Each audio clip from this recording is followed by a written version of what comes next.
Hi, everyone. Happy Tuesday. It is 11:59 a.m., so we're about a minute early. And welcome to the table for everyone who is logging on and joining us.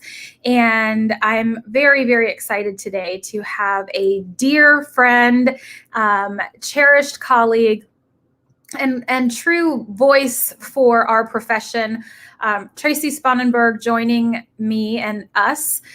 Tracy is the Chief People Officer at the Granite Group based in New Hampshire, and I am based in Tampa. So we're both East Coast folks. So anybody who is on the West Coast, we know it's much earlier there for you guys. We appreciate you being here and joining us or watching it after the fact. So welcome, Tracy. Thank you so much for agreeing to join me. I threw a comment out there on LinkedIn and you were gracious enough to pick up on it and say, yes, I'll join you. So thank you so much. One of the things, hi, Sam, thanks for joining. Hey, Sarah, thanks for being there. We love comments and questions throughout our live sessions, and I will do my best to throw as many of them out there so everyone in the audience can read them and give Tracy and I an opportunity to either respond to your questions or your comments. It really helps it to be a much more enjoyable session for everyone when we are interacting and communicating. Plus, we love knowing who's there and getting your insights. So with that, I created a post last week. I was thinking about how frustrated many of the folks I'm coaching are, right? So if you've never joined me at the table before, I will share a little bit about myself so you know. I coach HR professionals to become business leaders who work in the people space. And I also work with teams in the HR space, talent acquisition teams. We do a lot of transformation, one-on-one coaching, and lots of other really great culture work and vision and values work. And every person I am either coaching one-on-one or working with as a team is at a point of almost just breaking in some ways as a result of everything that we have been dealing with over the past now 18 months. So Tracy, I know you've been in the thick of it in your role, as has your team. And I know you've been so transparent with sharing your story and your history with folks so that I think it helps people realize that you can start out anywhere and you can make choices and decisions for yourself that will ultimately help grow your career or make the changes necessary. And we all go through that at a point in time or another. And you've been really great about sharing your journey with people. So I'm really looking forward to your insights around the topic today, boundaries. So I was inspired to write this post because of the frustration level that a lot of the folks I'm working with are feeling right now. And there's a great book called Burnout, written by Emily Nagoski and her sister. And it talks about emotions and what can cause burnout. And one of the visuals she shares is that if you think of an emotional experience like a tunnel, and if we don't go all the way through the tunnel, we get stuck in an emotional space. And when we live it over and over and over again, and we don't take it from beginning, middle to end and let go of it, that's one of the things that really can help lead us to that burnout space, is that we don't follow that emotional path all the way through to the end. And I think, as people, as individuals, it's really a great visual to help us think through what we need to do to get to the other end. But as professionals, I think the burnout is also associated with the fact that we don't set boundaries for ourselves and our teams. And so the post I created was inspired as a result of that. So I've done a lot of talking. So Tracy, thank you for being here. What made you decide to say, yes, I'll join you today? Well, first of all, I do anything for you, and you know that. You know that, but this so this is a subject that is a bit personal, a bit uncomfortable, and I'm always, no, I shouldn't say always. Recently, I've tried to really push out of my comfort zone and talk about things like this. And so I had a really transformative experience, and I've talked about a lot, and those who know me know this well, years ago, when I just wasn't happy with where I was at with work or life or anything really, and just decided to make a concerted effort to change. And that started with eating better and exercising, and for me, that was the catalyst. But that led to looking at my work in a people first way instead of a paper first way, which is how I had always looked at it.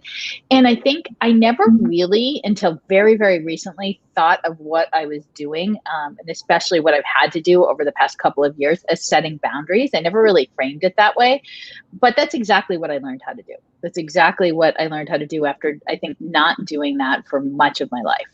Mm-hmm. And I don't know if it's an age thing, right? We get to a certain age where we stop being so concerned about what everybody else thinks. We start to take ownership of the lives we have and where we want them to go. And maybe it's because we get to a certain point and we're like, okay, I only have so many more years left potentially, and I want to maximize those. So I need to start creating what I want out of this life. Or is it based on experiences we've had where something just clicks and we're like, I am not doing that anymore? I think it's a combination. I think it happens organically for people differently. But I definitely think for women, there's something that happens as we cross that 40 boundary. Yes. So that's exactly what I was going to say. Yep. That happened when I turned 40. So I'm 49 now. So that happened when I turned 40. And I've talked with so many friends who had that change around 40, where I'm just not going to take this anymore, or I don't have to. And life is really too short to be unhappy.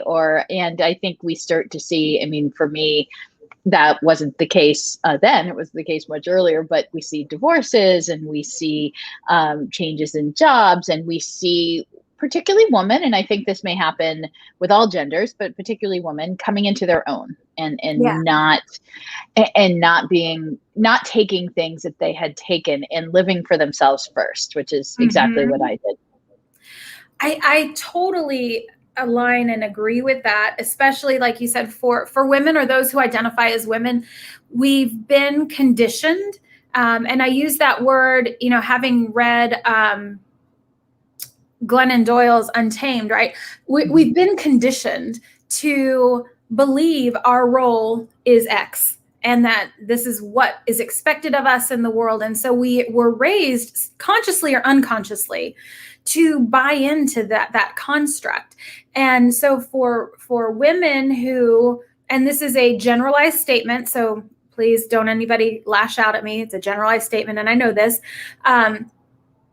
who often have primary responsibility for childcare and child rearing, and also working and running a home and all of those things that predominantly fall on the shoulders of women. I think we get to a point where, okay, the kids are now maybe teenagers or adolescent, preteen. So we've given so much of ourselves for so long, because as babies, they have to, right? We don't have a choice. Their lives literally depend on us being selfless in many ways. But we get to a point where we're like, enough, like I've given all I have to give. And if I don't rescue myself, nobody else is going to. And I think that happens as a part of that progression as well. And I think it just coincidentally hits us around that 40 years old mark. At least it has for the experience that I've seen. So when we take that and then we look at our work lives, and what is that? How does it translate into feeling good about the work we do, feeling accomplished and successful? Because we all define success differently. Not everybody wants to be a chief people officer or CHRO, right?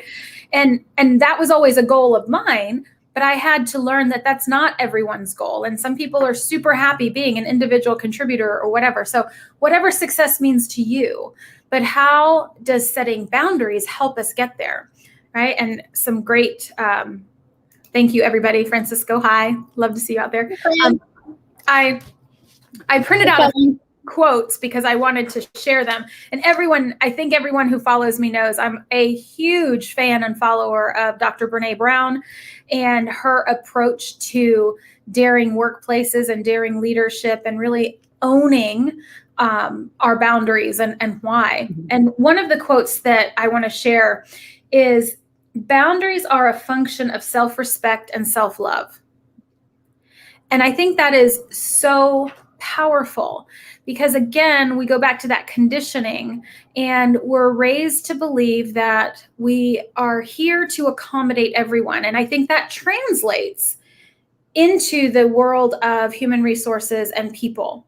And somehow we have confused being, serving a business and providing a service to servitude and just accepting whatever people throw at us. And I've had so many examples of this as a CHRO or as an executive within the HR space. I can remember doing an audit of the functions that my team was doing because I was trying to find were there gaps, were there opportunities, et cetera. And I discovered that we were ordering safety shoes for people in operations. We were ordering prescription PPE eyewear for people in operations. We were scheduling doctor's appointments for people, like all of these things. And I'm like, why are we doing this? This is not an HR function. Why do we own it? Oh, because nobody in ops wanted to do it, or so, like every reason under the sun, but nobody had ever said no. This belongs, if it's PPE and safety equipment, that's a safety team function, right? Why do we constantly just accept what everyone gives us? And I'd love to hear your thoughts on what got us here and how do we get out of that?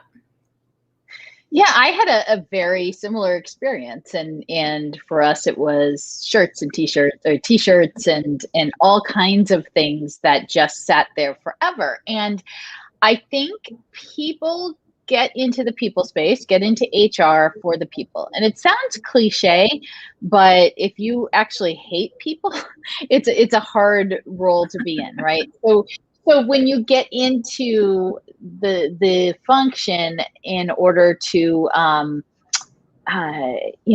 give your best or serve people in a way, you're going to say no probably, or say yes more than you say no, and may not even have learned how to say no. And I think it goes back to what you talked about, your conditioning. And I know certainly as a girl and a young woman, I was raised to be nice and be accommodating and that's how it was when I was growing up. And I think saying no was pretty hard, but it's necessary and can be life-saving for your team. And you know what you find out when you start to say no is that, at least in the beginning, people are so surprised that nobody pushes back, right? And so you have to define the boundaries first for yourself. And I believe that first and foremost, you have to know your boundaries. If you're leading a team, leading an HR team, set your personal boundaries, but then define those boundaries for your team. Mm-hmm. Absolutely. And I think you have to define your boundaries once you also define your personal values, right? If you just kind of willy-nilly go out and say, well, I'm going to adopt this as a boundary and this is a boundary and this is a boundary, but it's not true to who you are, one, it's not going to be authentic or believable, and you're not going to be able to sustain it because it doesn't actually anchor to anything. So for me, authenticity and wholeheartedness are my top two values.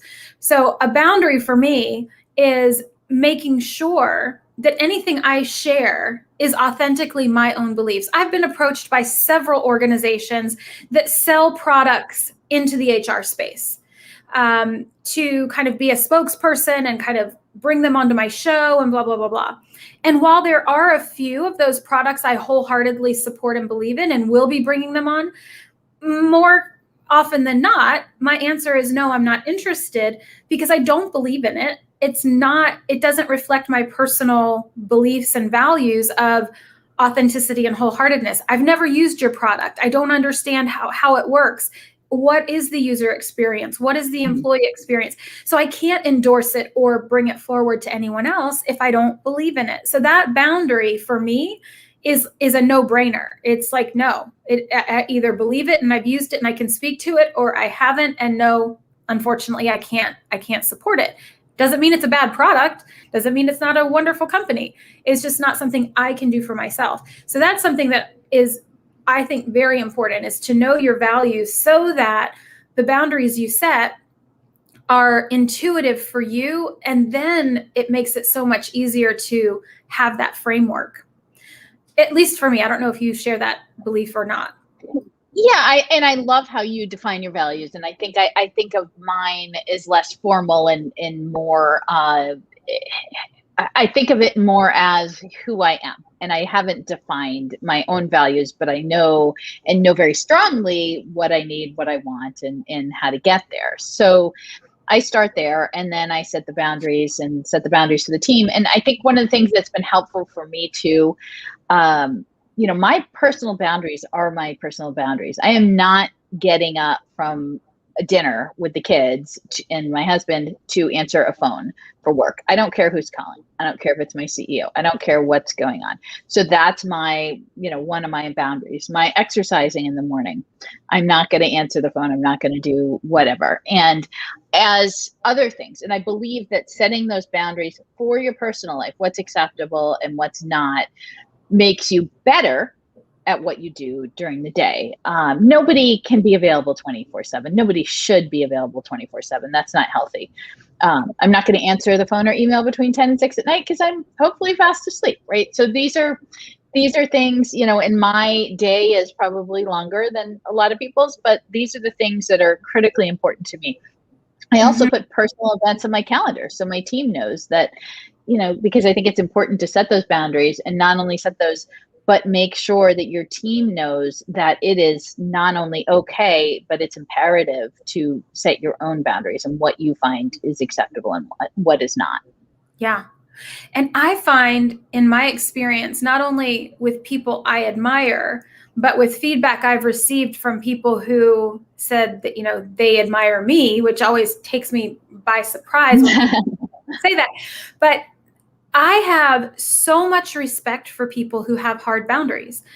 It's so interesting. It's almost like when you're in school and you have that really tough professor and you work twice as hard because you want to impress that person, and they give you the toughest assignments, they're the toughest graders, but you end up with the A+ in that class because they pushed you and they wouldn't accept anything less. And I feel the same way when I see somebody who says what you just said, like, I'm not going to answer the phone between 10 p.m. and 6 a.m. It's not going to happen. I'm asleep. I'm not going to answer the phone when I'm at dinner. That says to me, wow, like, she's confident. She knows who she is. She knows what's important. And I trust that. Like, to me, setting boundaries is one of the biggest ways we can earn trust with other people, because it lets them see what's important to me. And that level of vulnerability leads to people trusting you more and more over time.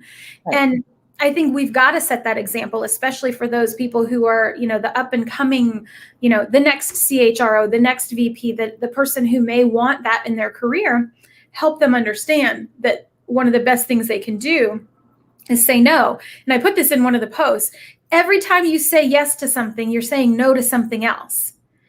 And we don't think about our time that way, but just think about the people right now who are watching us live. They're not watching something else. They're not on a phone call. They're not doing anything else. They've chosen to give us their time. So that is a choice that I honor and a decision that they made, but they're saying no to all these other things. So right. What is their priority? They're investing in themselves for this opportunity to hear thoughts and partner with other people who are in the same industry. So I think it's so important for us to really recognize that. And I think, what I'm saying no to is self-reflection or time for solo work, which is great. I'm glad to be here. But you're right. There is always something you're saying no to. I was talking with a friend earlier today, and this is something that I think is important. I didn't get into, it was a discussion about something else, but I didn't get into deep with her on this. And we were supposed to talk at a certain time, and she was about 20 minutes late because her meeting ran over. And I think this is something that's really common. I see this a lot with HR professionals where we're not defining the boundaries of meetings. Meetings can eat up time like crazy. And Jeff Shapiro, a friend of mine, he's really great. Every meeting needs an agenda. It's going to start on time. It's going to end on time. And I've really kind of taken a lot from him talking about that so much because, if I'm in a meeting that's supposed to be 15 minutes, I'm not going to let it go 45 minutes. I'm going to leave now. And that comes from my being in the working world for a while, my gaining a certain level of confidence and setting boundaries. But I think that's something that we all need to do more, because the boundaries around meetings, and I know we've talked about personal boundaries, we've talked about professional, but that can be so detrimental to your day and getting things done, and detrimental to your health, that I think it's important, and it's incumbent upon us in some ways to help teach our organizations, unfortunately, on how that works. And if you take that, I love that, because everyone watching, every one of us has been in a meeting that was scheduled for 30 minutes or an hour, and there's another business leader in there, and they're pontificating, and they're going on and on and on, and you're struggling. You have that internal struggle. Do I get up and leave because I have another meeting, I have another commitment, or I'm going to meet, I have a coaching session with someone, or do I stay here and show this executive that I'm all in with him or her and that I'm support? Like, we've all had this inner dialogue and battle. And what I will share with everyone is that by respectfully getting up and saying, guys, this meeting was scheduled to end 5 minutes ago. I have to go. I have other commitments that I'm going to honor and leave. And the more you do that, the more people will respect your time, and they will start doing it as well. And your team is watching you. And if you want your team to hold time and meetings and boundaries around time and meetings, then you have to do the same. It's not okay for you to walk into a meeting with one of your direct reports 30 minutes late saying, oh, I'm so sorry, I was in with the CEO. And I am guilty of doing this. So I'm speaking from experience, right? Mm-hmm. Or the other option would be to, text or something, excuse yourself and say, I'm going to see if I can reschedule the meeting I'm supposed to be in right now. If I can come back, I will. If I can't, I'll pick up notes from somebody else who's able to stay. But to verbally share that you have another commitment and you're going to honor that commitment, no matter who it's with, is so valuable and so important. And we've got to start doing that more and more, because otherwise we're just training people to abuse our time. Right. And we've gotten good at that. This might be the first place I've worked where we've gotten pretty good with the meetings, and not having meetings for meeting's sake, and starting on time, ending on time. Not always perfect, but we've gotten better. To your point, even in my personal life, so I'm on a couple of boards. I'm on the board of a nonprofit that historically would run super late. I started to, and I think it's gotten better, but I get up and leave at the end. I'm like, I've got to go. It's 7:30. We've got a family. I'm leaving. And, sometimes missing a vote, sometimes whatever, but you have to define those boundaries for yourself. I'm not going to miss last minutes with my kid, or I'm not going to miss that time in the evening with my husband because someone didn't know how to effectively structure a meeting. Mm-hmm. And I try, and I'm not always good either. So I try to really keep, I don't always practice what I do preach, but I try to really keep any meetings within that time frame. And if for some reason, past year and a half has been really challenging, okay, everybody okay to extend this longer and just get buy-in before we do that. Absolutely. Matthew has a great comment here. Finding a way to make these meetings more efficient is key. I'm not exactly sure how to do this. One thing I can share with you, Matthew, that's worked really well for me is at the beginning of the meeting, before anybody gets started, or, there might be small talk, but to officially start the meeting, to say, okay, everyone, we're scheduled from 12 to 12:45.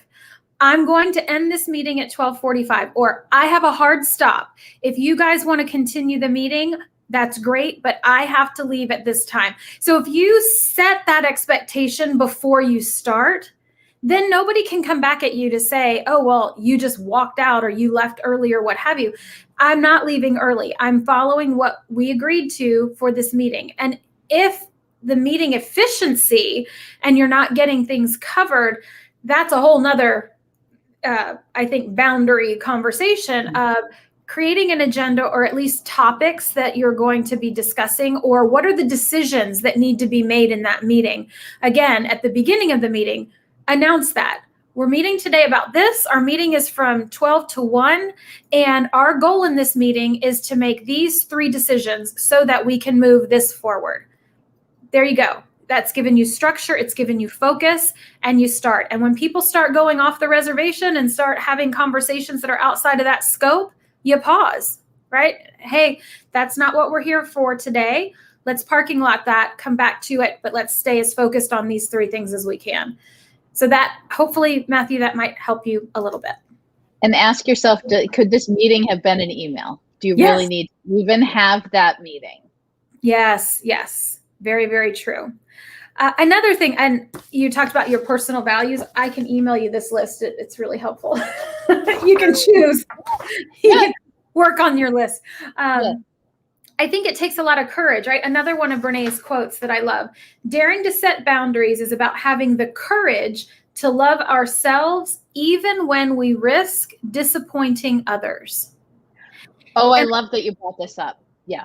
It's so important. We have to get comfortable doing what's right for ourselves and our teams, more so than worrying about disappointing or upsetting other people. And, I shared an example in a post that Tracy reminded me of earlier. When I first realized that I could set boundaries and hold others to expectations, I was walking down the hall, and in a glass conference room, there was the CHRO and an executive. And I overheard the CHRO say, no, I am not going to have that conversation. I will coach you on how to have the conversation, but you're the leader. You're the person who needs to have this conversation. I'm paraphrasing, but essentially that's what it was. And it literally stopped me in my tracks. And I kind of got out of eyesight and just leaned against the wall. And I was like, oh, I can say no. I don't have to do everything that everybody thinks I need to do. And by having the courage to do that, we let go of the disappointment piece, right? And that's a whole nother conditioning that I think we've had. Yeah. But there's a great book, The 4 Agreements by Don Miguel Ruiz. I don't know if you've ever read it or not. It's a very No, short you've talked about it though. Yeah, you've talked about it a lot. And one of the 4 agreements is take nothing personally, which is really hard for most of us because we are people who care about other people and what people think. But if you can take that take nothing personally concept and say, what Tracy thinks about me has nothing to do with me. It's right. Tracy's experience and Tracy's perspective and Tracy's lived experiences over time that help her create the perception and her belief system as it relates to me. Has nothing to do with me. So if we can adapt that and realize that in the workplace, we're not disappointing. Someone may be disappointed or upset, but that's their reality, not yours. Your reality is, this is the time limit, this is the expectation, this is how my role is defined. And what you're asking me to do is outside of that. That's on you to deal with your emotions. I don't have to deal with your emotions. I think that's one of the biggest barriers to setting healthy boundaries, is that feeling like I'm going to disappoint someone. I want everybody to like me. And honestly, and you and I have had similar conversations this before, that was probably easier for me. That particular thing was easier for me to get older because as I got older, and certainly, but to get over, my empathy is a skill I had to work on. And I think sometimes that empathy is tied to that feeling of not wanting to disappoint people.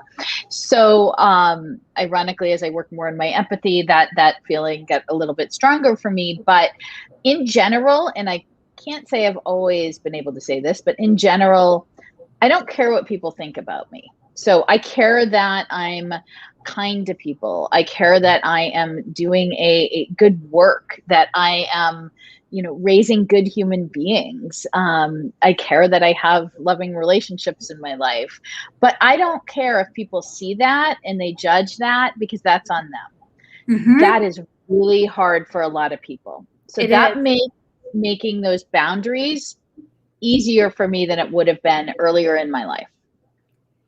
So important though, right? It's so important to realize that you're not connected to their emotional response.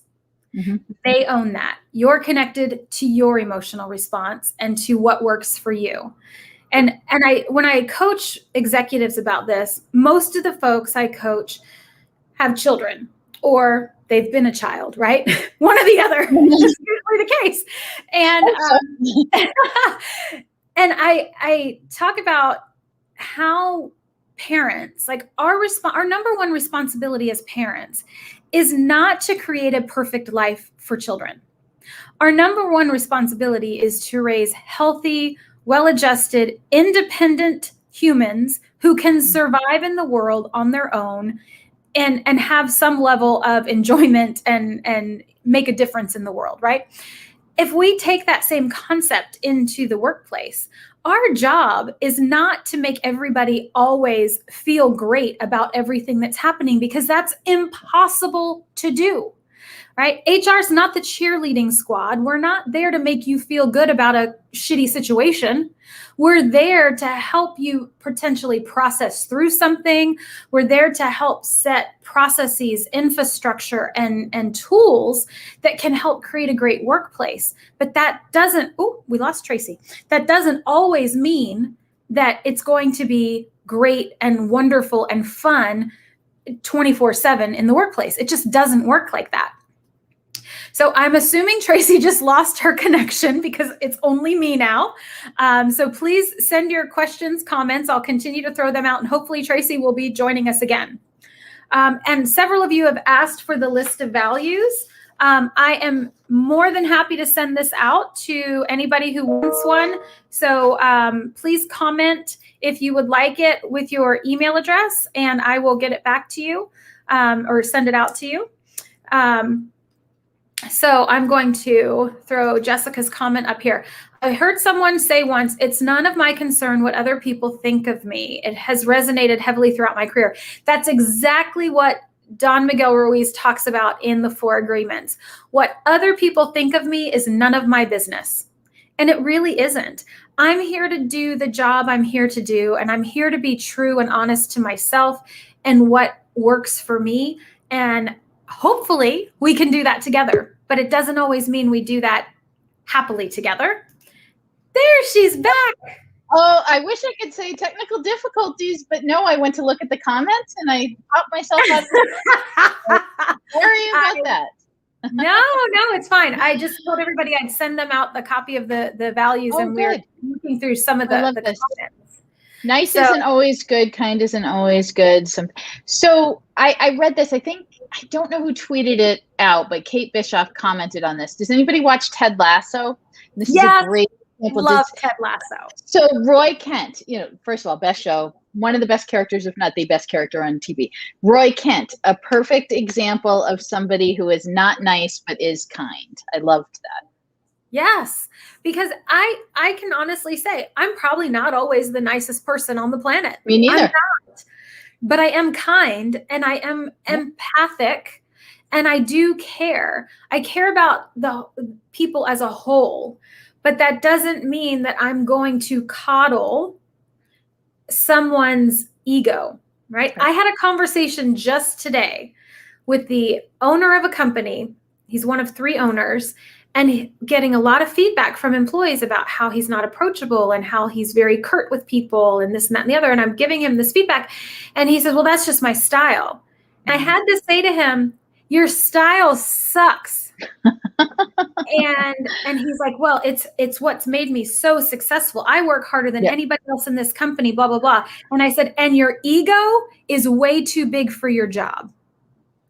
And he just sat back and looked at me, and I'm like, look, you hired me for a reason, and I'm going to be direct with you because clear is kind. Another Brene quote, clear is kind, unclear is unkind.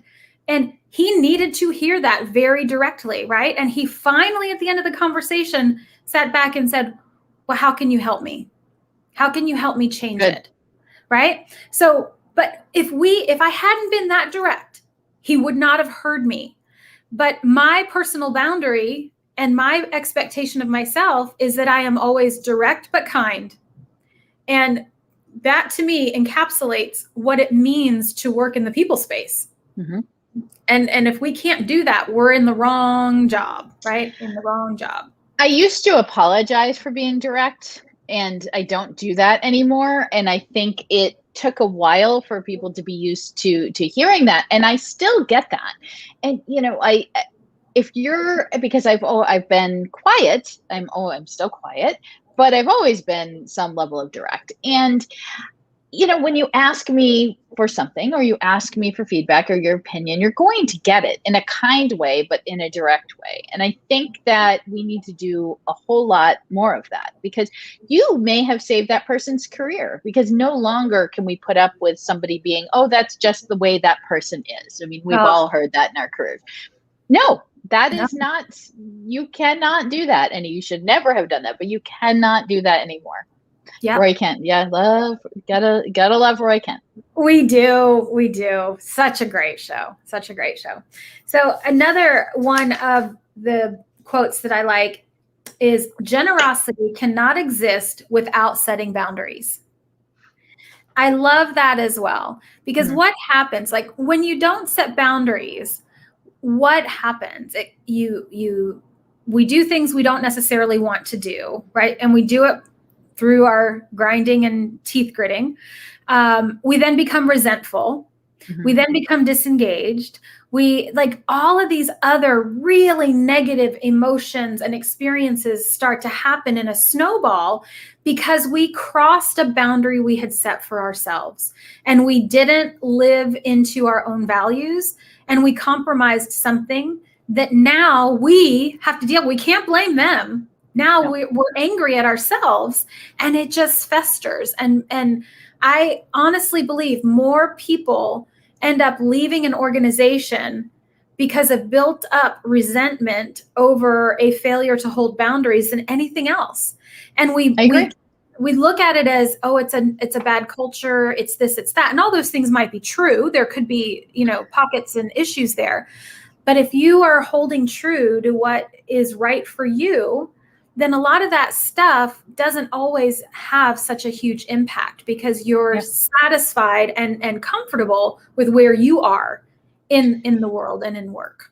So I have seen this play out a lot, and I have almost fallen victim to this myself. And several years ago, I almost left my current company, which is a great company, because I failed to set boundaries and failed to have a difficult conversation that I needed to have with my CEO. And we always had a decent relationship, but I will tell you, once we talked and I said what I was comfortable with, what I wasn't, it got great. So sometimes setting those boundaries, defining what's okay for you, defining what you need, can lead to outcomes that you never thought you would get by having that. But often we avoid that, and we get frustrated and we get angry. And then we, like you said, we leave because we didn't define these boundaries for ourselves. Yeah. And what kind of appeased our fear and our anxiety in the moment becomes a huge obstacle to long-term satisfaction, right? Mm-hmm. That the fear of being direct, the fear of holding the boundary is temporary, but the ramification of not doing it lasts forever, right? That resentment, that regret, that whatever is something that becomes much more difficult to overcome versus just doing what you know is right for yourself. And the more you do it, I will say the easier it becomes, because you start to feel so much better. Christina has a question. How do you handle setting boundaries when your leader is not supportive? Now, I've had this happen on more than one occasion. I had a CHRO I reported to once, and she was likely the most insecure person on the planet. I've never, ever worked with anyone. And she could not make a decision to save her life because she was so afraid of somebody disagreeing with the decision, not liking it, pushing back. So it paralyzed the entire team because we could never launch anything. We could never see anything to fruition. And that wears on you over time. If you can't check something off of a list, it creates such a heightened anxiety and burnout. Because again, if we think about the burnout tunnel, beginning, middle, and an end, if you can't get to an end of an initiative or a project and actually launch it or move it on, the weight becomes unbearable. And so for me, what I did, and ultimately I would say I was marginally successful, because again, I can't control what someone else does, but I was direct with my feedback. And I said to her, what you are doing to this team, because I reported to the CHRO and most everybody else reported into me, you're paralyzing everyone on this team and my ability to be a strong leader. Because every time we're at the 5-yard line, ready to take it over, you pull the plug. And we need to revisit this, and we need to ask this, and if that's the way you want me to lead, then I can't be a leader here, because that's not who I am. And I care more about the satisfaction and my team than to let them live in this perpetuity of nothing ever actually changing. And so I made a decision to leave the organization after a couple of years. Now, I did have some success. She did hear me, and we did move a few things here and there. But what really helped me was I stopped waiting for her permission. And I flipped it, and I started just executing, going directly to my customers instead of using her as a conduit. I went directly to the ops leaders, to the COO, and said, here's where we are, here's what we're doing, this is the recommendation, and building my relationships outside of the direct leader, and then coming back and saying, hey, I had this great conversation, they're bought into this is what we're doing, here's the launch date. If you have any questions, let me know. If not, they're excited to do this. And that was one way I could get her to be supportive, by saying, your customers are expecting this work to happen on this date. And then if it didn't happen, somebody would have to answer to that, right? So that right. I don't know if that would work for you, Christina, but it did work for me. And I think that this is, at least I'm sure you hear this a lot with your clients, and at least in talking to people and in doing the Clubhouse sessions with Fran and Nikki and Jeff and things, we hear problems with direct leaders a lot, that barrier a lot. So what I would ask Christina is, is it setting your personal boundaries? And if so, how do you know that they're not supportive? And if you haven't had that direct conversation, have that direct conversation. That's really, really, really important. Here's what I need. I need to leave at 5 every day, or I need to clock out at 5 every day. I can't work between 12 and 1 because I have to go pick up my kids, whatever that is. And if they say no, I think you really need to question, are you in the right place, or at least are you working for the right person? So I'm a big believer in try to fix it and then leave. And obviously there's a lot behind that. And I'll plug this again. Lori Ruderman wrote a terrific book that has a lot of great advice. It's called Betting on You. A lot of great advice about how to job search while you're still in the thing. But I always tell people, and Barbie, your advice may be different, but I find a boss. Don't necessarily find a company, find a position, find a leader who's going to support you and who's going to champion you. And if you don't have that, it can make your work life really difficult. Or find a coach. A coach to help you through that. There we go. So I wrote about that today. So I should find a coach to help you through that. Yes. But it is true. Whether it's a coach that you pay or a mentor you meet with, everyone needs that advocate, that sounding board, and that objective feedback, but objective only in as much as they have no loss or win out of it. They're there to support you, right? So it's objective because it doesn't impact their career.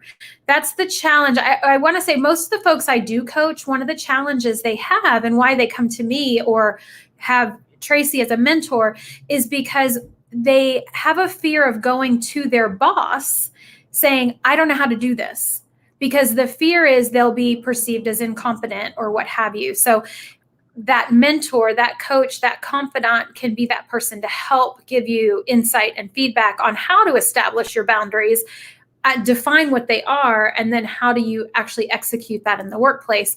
That can be a hard conversation to have with your boss if you don't have the support and trusting relationship that I'm sure your people have with you and my folks have with me, but not everybody has that, right? So it's important to find your person or people. And find a good coach like you do. You can help build confidence. And that was something that I struggled with a lot and can be a huge barrier to setting boundaries. And I posted about this, but this is something, I don't know if you can see, I wear these bracelets most days to remind me. One says choose joy and one says badass. So if I'm always looking, right, because joy can be a choice. We've all gone through a lot in our lives and you never know what story somebody has.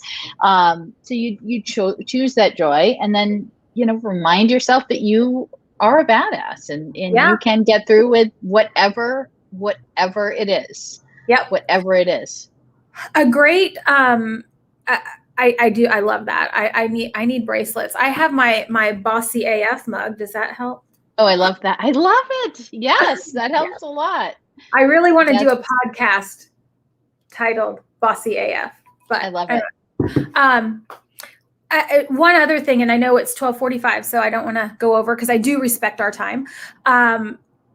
I've had people ask me, what does it look like in the workplace when you don't set boundaries? And we talked about what it can feel like, right? The emotional resentment and all of that.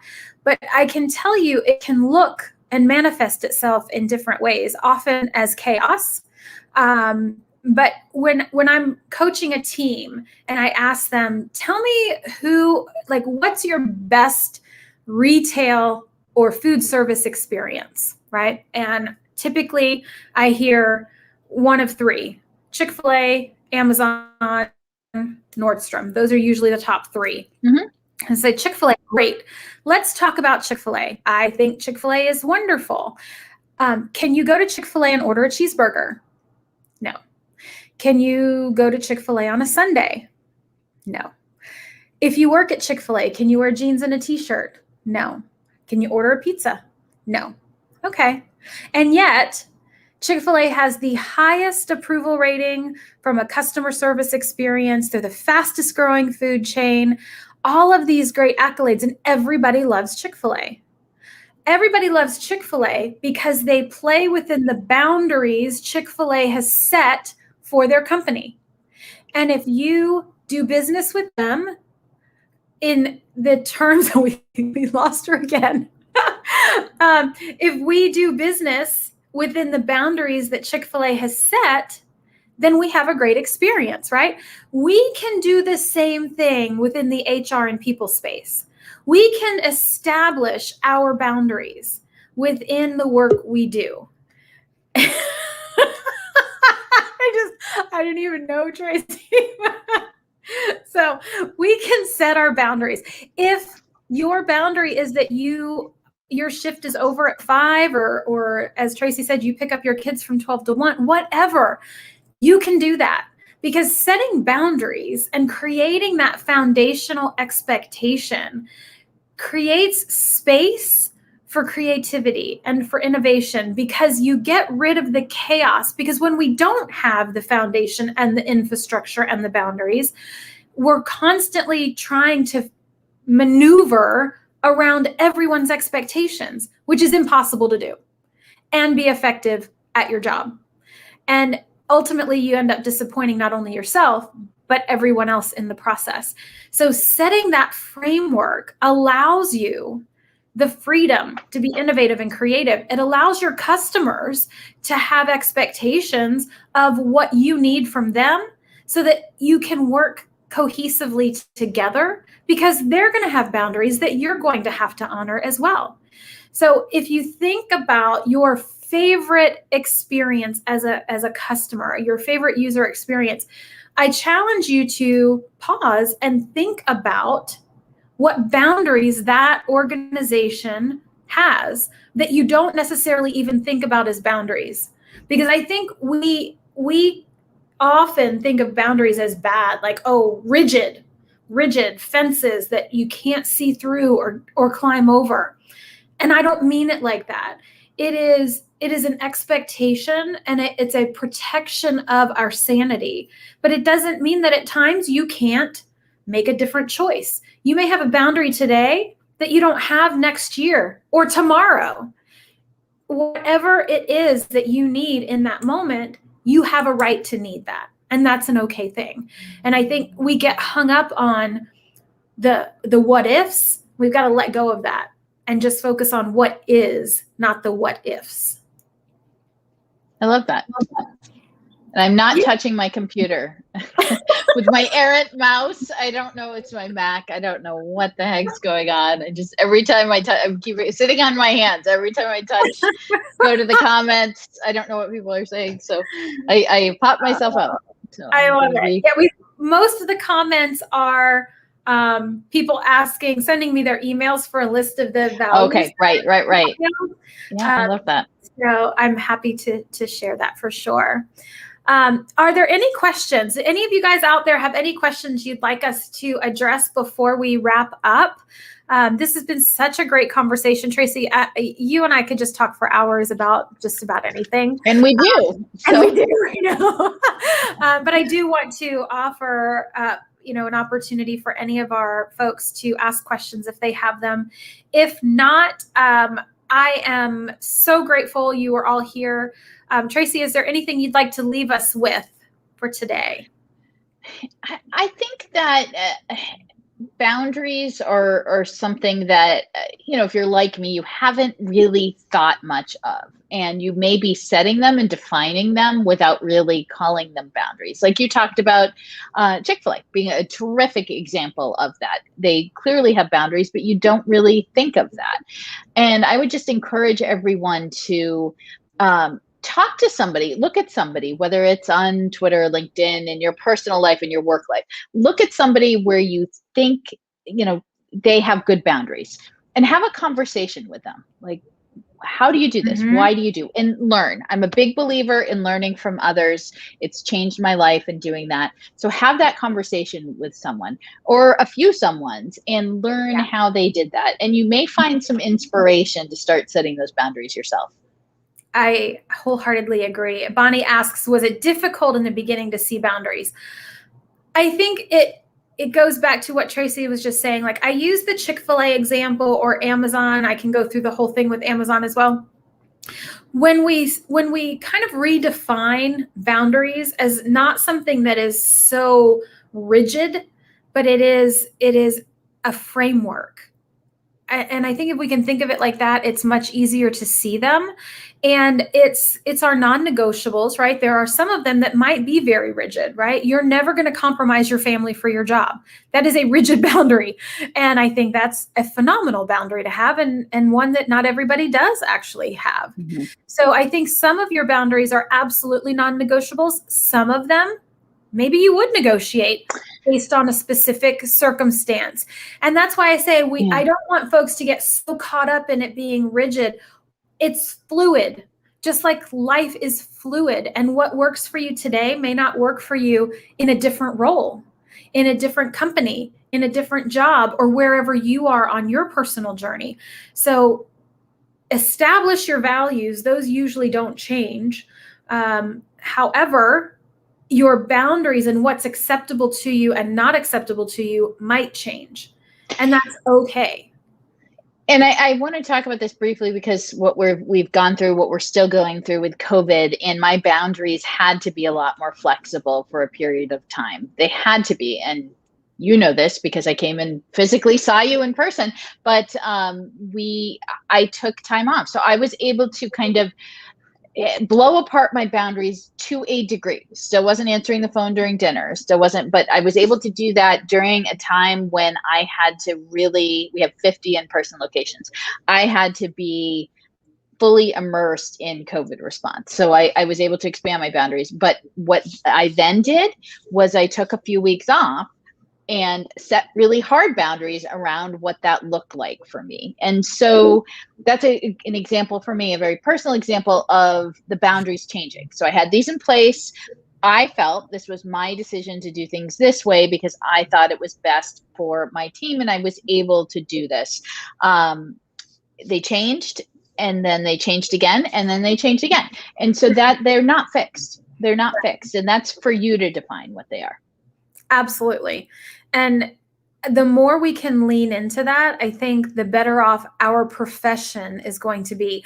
One of the things that I find so frustrating is that our profession is perceived as a support arm, a support service.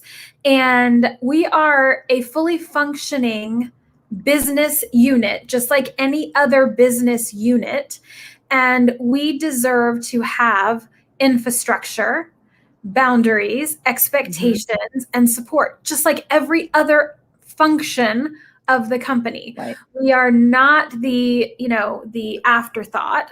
We're not the cleanup crew or the cheerleading squad.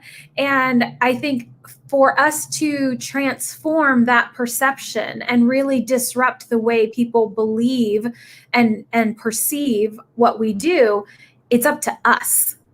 And we've got to stop coddling, right? Spoon feeding employees and business leaders is not being a good people space HR person, right? It's not. And until we can get everybody on that train, it's going to be very difficult to transform this function. But I think we've really confused those two things, and it's time we change that, especially now. If you look back over the last 18 months and the weight that the HR people and teams have carried, if you're not going to own your space now, when are you going to? When are you going to establish those boundaries and those non-negotiables if you don't do it now? Yes. I know. Completely agree. Well, you know, we're in alignment on this. Yes. Yes. All right. Well, Tracy, thank you so much. I'm so glad to have you join me. I was and then when you graciously agreed to join me, I was so excited because I just think it's so much better when you can have dialogue with another person instead of just listening to yourself talk for 45 minutes to an hour. So thank you. I truly appreciate it. I will be live next Tuesday at noon Eastern time as well. So my goal is that I do as many of these live every Tuesday. I also then post them to my YouTube channel and post the link on LinkedIn. So if you've missed any of our previous sessions, you can get them there. And I will post this one as soon as I can get it uploaded. And I will email everyone the list of values for you to use. I use it with my clients all the time, so feel free to do so. Tracy, thank you. You are such a gem. I truly appreciate you. And thanks everybody for joining us. Have a wonderful rest of your week. Bye, everybody. Bye everyone. Bye.